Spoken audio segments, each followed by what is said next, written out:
तुमच्या चिडचिडीचं उत्तर अनाजी पंत. ही भीती होती मला म्हणून इतकी सावध आखली मोहीम. ठीक आहे, आता पुढे. पुढे संताजी, हा राव. तुला तुझा बाप किती आवडतो? हा, त्याच्या बिगर जगूच शकत नाही मी. तो आहे म्हणून तर मी आहे ना. वय ना.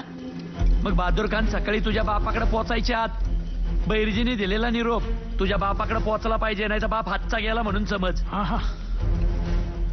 4 कोसावर आहे मालोजी आणि ह्याच्या हातात फक्त 1 प्रहर. अरे बाप जाईल आजचा. चल चल चल. काय झालं? तू उभा काढतो ना ते आवरण केला. घोरपडे म्हणा, घोरपडे. बहिर्जी गाण्यात म्हणाला तसं मराठे उलटे पळतील. अवघड आहे काय? पण आज मराठ्यांना उलट पळावं लागलच.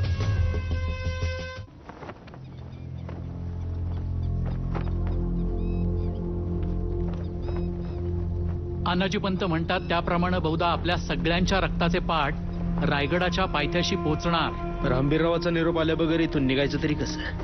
घ्या, आला निरोप. ऑर्डर तलवारी. मोरपंत, आता रक्ताचे पाठ रायगडाच्या पायथ्याला लागणार. परत्यांचे. काय रे, निघायचं का? होय. हर हर आपण निघायचंय पण उलट रायगडाकडे. डोकं फिरले का? बाळा, हा, काल रात्री तुझी झोप नीट झाली नाही का? काहीच नाही झाली. अरे लका पहिलीच लढाई तुझी आणि माग फिरायच्या बॉम्बा मारतोय सोय. तसं निरोपच आलाय रावांचा का खांतीतून निघायच्या तुम्ही इथनं उलट पळायचं आणि बेमानं ते ओलांडून हा? वाडे बोलायचे इथं देवराईत घुसायचं. मग मुळशी कोऱ्यातून थेट रायगड. वाडे बोलाई? हा